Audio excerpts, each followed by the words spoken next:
Je m'appelle Juliette Lewin et je suis en première master de traduction-interprétation à l'UMONS. Ma combinaison de langues est anglais-russe. Ce qui a motivé mon séjour Erasmus, c'est évidemment que j'étais obligée de le faire parce que je suis en traduction-interprétation et qu'en troisième, on doit tous faire ce voyage. Mais particulièrement la Russie parce que évidemment la langue est plus difficile que l'anglais, qui est mon autre langue. Et j'ai voulu vraiment me perfectionner et arriver à mieux m'en sortir en russe et découvrir le pays. Parce que j'étais vraiment dans la faculté de traduction. Et j'ai eu notamment... il y avait beaucoup de cours de communication là-bas. C'est quelque chose qui est au centre de la faculté. Et c'était vraiment bien donné. C'était plutôt sur des sujets d'actualité comme la démographie, un peu différentes choses, mais tout en Russie. Ensuite, vraiment, le cours que j'ai préféré, c'était traduction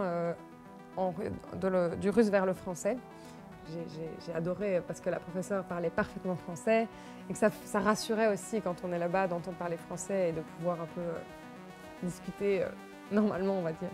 Le rapport avec les profs était très facile parce qu'ils étaient accessibles, on pouvait facilement leur parler, les contacter, ils nous donnaient leur numéro de téléphone, leur mail, etc. On pouvait leur téléphoner quand on le voulait pour des questions, de l'aide dans Moscou.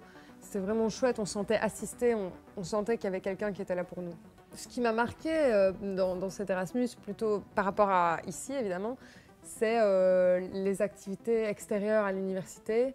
Je veux dire, ici il y en a quand même pas mal, mais là-bas c'est incroyable évidemment, c'est une plus grande ville, c'est quand même la capitale de la Russie qui est un pays immense. Et là-bas, les étudiants ont toujours quelque chose à faire, il y a toujours quelque chose à faire, mais de très différent. Il y a des visites très différentes, culturelles, mais aussi pour s'amuser. Il y a des balades dans les parcs, vraiment des choses qui m'ont marqué. Et la ville est sublime et culturellement parlant, c'est incroyable. L'architecture là-bas, les bâtiments devant lesquels on passe, les églises, ça j'en ai pas encore parlé, les églises sont merveilleuses. C'est des églises orthodoxes donc. Il y en a une à chaque coin de rue et il faut les visiter parce qu'à l'intérieur c'est exceptionnel. Mon plat vraiment préféré de là-bas, ça s'appelle le styelt pochoboy. Et donc c'est constitué c'est en couches comme un hachis parmentier. Et c'est deux poissons, c'est du poisson, je ne sais plus quel poisson, je crois que c'est du hareng, des pommes de terre et de la betterave. Si j'avais un lieu à conseiller à Moscou, c'est le VDNH. C'est un site qui est dédié aux anciennes républiques de l'URSS. Et en fait, il y a un bâtiment pour chaque république, donc un bâtiment immense évidemment. Et ce site est énorme, un peu comme Disneyland, on peut se balader pendant des jours sans s'ennuyer. Il y a des monuments, il y a des musées, beaucoup de musées vraiment intéressants. Et des petits marchés qui viennent s'installer certains jours.